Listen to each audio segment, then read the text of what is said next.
Not your last name for me. Kuzmich. Hey, it's Linda West. I'm here with Nicholas Kuzmich. Okay, Nicholas is an international speaker, founder of the H2H Media Group and the League of Extraordinary Marketers. He's best known as the world's leading Facebook advertising strategist and for having the highest ROIs in the industry. Now, this is a statistic that's absolutely incredible. I can't wait to hear more about it. 30,973.32% ROI. That is return on investment, people. That is pretty darn good. I think I could handle that. Yeah. He's been featured in Forbes, Entrepreneur Inc. magazine, and Virgin Airlines, and he's shared the stage with some of the world's thought leaders: Gary Vee, Robin Sharma, Damon John, Seth Godin, and Sean Stevenson. Nicholas works with Inc. 500 companies, and he's best-selling author. He is here today to answer some questions that I had for him. That's a lot about me. Yeah. Did you do that? I didn't, but that's a lot about me. I like hearing good stuff like that, right? Sure. Okay, so today we talked about marketing, and there were 3 points that you brought up. Right. The 3 points were market in the year we are in. Yes.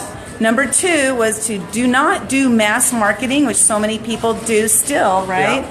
But you need to do micro advertising. And then number 3 is no selling. Nobody wants to wake up in the morning and they say, hey, I got my credit card in my hand. What can I buy today, right? Very true. So let's address the first one, marketing in the year we are in. So what made you come up with that, you know? Well, I think the simplest way to understand it is like understanding behavior. Like, what do people do? When do they do it? Where do they do it? Mm-hmm. And the reality is we've been led to believe for so long that the only forms of advertising was like billboards or TV commercials, and that's what people perceive as advertising. But when you take a step back and you think about it, when was the last time I saw a commercial? When was the last time I read a billboard? Probably never. When was the last time I was on my mobile phone looking at a social stream? Many times a day, all day. Yeah. And so I think that's just it's the realization that those were years ago, and they served its purpose when they served its purpose, and it's cool, and it's still around for people who want to waste money. Mm-hmm. But the realization that we live in a completely different world. We live in a Web 2.0, social media-driven, internet-based world where everybody lives on this. I'm on it right now, interviewing you. Well, there you go. There you go. So that's the whole point of marketing the year that you're in. Really comes down to realizing where do people spend their time, their money, their energy, and then how do I communicate to them in a way that's relevant to them. So for those that are a little bit older than you, like me, Web 2.0, I keep hearing that term. What does that mean exactly? It actually means nothing, but it means everything. Perfect, I love it. It means nothing, but it means everything. It's essentially realizing that the internet has changed, and the internet is very social right now. Okay. So it's this premise that the internet is very socially driven, and keeping that top of mind in everything that we do. Awesome. Yeah. I love it. I'm social media. I'm social for a reason, right? It is indeed. So I make sure I'm so very social with my social media. Okay, so let's talk about not mass marketing, but micro advertising. What does that exactly mean? Well, so mass marketing basically says, how can I get my message in front of the most amount of people as possible? And so the example that we gave earlier is like Super Bowl. If I can get my message in front of 60 million people, I'm going to kill it. The reality is, that's only a good mentality to have if you want to waste a bunch of money. Mm-hmm. If you want to save money and get the 30,000% ROIs that we're talking about, you want to be very careful about who sees your message. So it's not just about how many people see your message, it's how many of the right people see your message. And so this mentality has to shift from how can I get the most amount of people to see what I'm talking about to how can I get the right people to see what I'm talking about. And that's where transactions happen. And that's where that target market is so important, right? Knowing exactly who your audience is. Exactly. Like pinpoint it. Yeah. Pinpoint. Yeah. Because if you, like say it's entrepreneurs, there's thousands and thousands, hundreds what of kind thousands. of entrepreneur? Right, exactly. Right. So you got to be very, very targeted. Somebody's on there. Yay! I don't know who it is, but say hey. Okay, so the next one is no selling. Gosh, I preach this all the time. Yeah. Stop selling to people because people do not like to have stuff thrown at them. Yeah. Well, I think that's just it. I think at the end of the day, when we actually are like looking at our own behavior, like I hate being sold to. So I hate when people come around and try to sell me stuff, and then why as an entrepreneur would I go around and try to do the same thing? Right. I think in a social world, it's all about social and service. It's not about selling. And so if we can replace the mindset of always be selling with always be serving. And the idea is, how can I just bring value to those that are around me? It's a long-term play, admittingly, but the more value that I can bring, the more people who will trust me, know, like, and trust me. Yeah. And the more people who know, like, and trust me are more likely to transact with me on some level. So rather than selling, I say have the mind of service. If you have the mind of service, you're more likely to have more transactions, and also to do it in a way that feels good when it happens. Then you don't feel dirty, right? Yeah. I wrote an article called Repellent Marketing.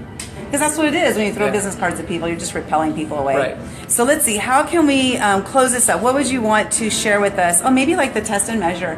You were talking about marketing, having a couple different ads maybe, and instead of just doing one of them, maybe do a couple of them at the same time and see which one has the best ROI. So many people have this hope and pray mentality where, like, I'm just going to hope and pray that I'm going to get results. And they rely on their assumptions rather than they do on data. So I have a whole ton of assumptions. Oftentimes we're right, oftentimes we're wrong. So I say, whenever you run any sort of advertising, especially on Facebook, because you could do it like this without costing you any money, if I'm going to put out an ad, why wouldn't I put two side by side, not literally side by side, but why would I not run two at the same time? To the same audience? To the same audience, just to see which one resonates more with that audience. If I only put one out there, I'm literally hoping and praying, please like it. If I put two or even three, and then I can look at that data and say, oh, people like this one more than that one, then I can turn that one off and I can turn this one on. And so the idea is always be testing, get data, and then only, get this, only do the stuff that works. Oh, really? Oh, but it's funny because you have some people spend money on advertising that doesn't work. And then they just keep spending it because they think it's going to work if they spend more. Throw more money. To me, that's insanity. I mean, if you're going to spend money, advertising is investing. It's you invest and you get a return. If you can do that, then you're good. So now, would you say, like, say somebody's just starting out and they don't really know what to do, and they want to put an ad out there and say they're going to try the A/B testing thing. Say they're going to try that. Yeah. What's the minimum amount that they should try to spend on an ad? Like, I've seen $5 ads. I mean, is that worth it? Or do you need to do more? I would think a little bit more. I mean, you do want enough people to see something for you to get the data that you really need. Okay. So I would say, like, hey, if you're comfortable spending $20, I think 20 is sufficient to be able to get you the data that you need. If your 20 turns into 40, well, let's spend another 20. If it turns into 40 again, well, then let's start spending 60. And if 60 turns into 120, well, let's keep spending. So the idea is spend little, see what you get back, and then based on that, you can continue to spend more and more without ever being at risk of losing more than you can afford. If you spend 20 and you get 0, don't do that one maybe. Change it up. Change it up. Yeah, try it again. And then the worst thing that happened is you lose $20, which is not the end of the world. So what your business, or your advertising business, is Facebook specifically, or what exactly? So we have two sides to the business. One is an agency, and it focuses primarily on Facebook advertising. And then the second side is a consultancy, which again focuses a little bit broader on social media advertising. But yeah, we're either doing it for someone or we're training someone's team on how to do it, so that they can kind of get the results that they're looking for. Okay, now 30,000% ROI. Yeah. Can you do that for most people? No. Can you do that for only one person? Can you do it again? I can do it again, yes. But rather than getting caught up on the number, what I like to tell people is, if you spent $1 and you made $1.20, was it a good day? Yes. So then I would just spend as many dollars as you can to make as many $1.20s as you can, and you're in a good place. Now, if that dollar happens to turn into $20, yay!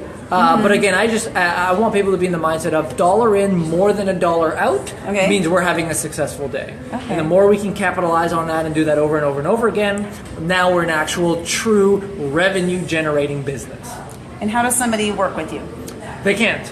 No, they can't. No. So to work with us, we have not for hire. No, essentially, we have it's referral based only, and it's an application process, and we have about a 4-month waiting list right now. Okay. So you can't. That's awesome. Well, I'm so glad you're here today and talk to us and share with us about marketing. And even though you're not hireable, you still took time for us. Thank you so much. Yeah, my audience is entrepreneurs, and they're all looking to get the word out about what they do and change the world. And Facebook is the platform that can most easily do that for you. Okay, one last thing. You mentioned you're talking about hiring. Like somebody asked, how do I find out who I should hire to help me with my Facebook advertising? You had some criteria, Yeah, right? so I would say 3 things. Number 1, they put their money where their mouth is. In other words, they have a money-back guarantee. Number 2, they don't lock you into any long-term contracts or agreements. I think that's important. And 3, they are able and willing to give you references to other people that they've worked with.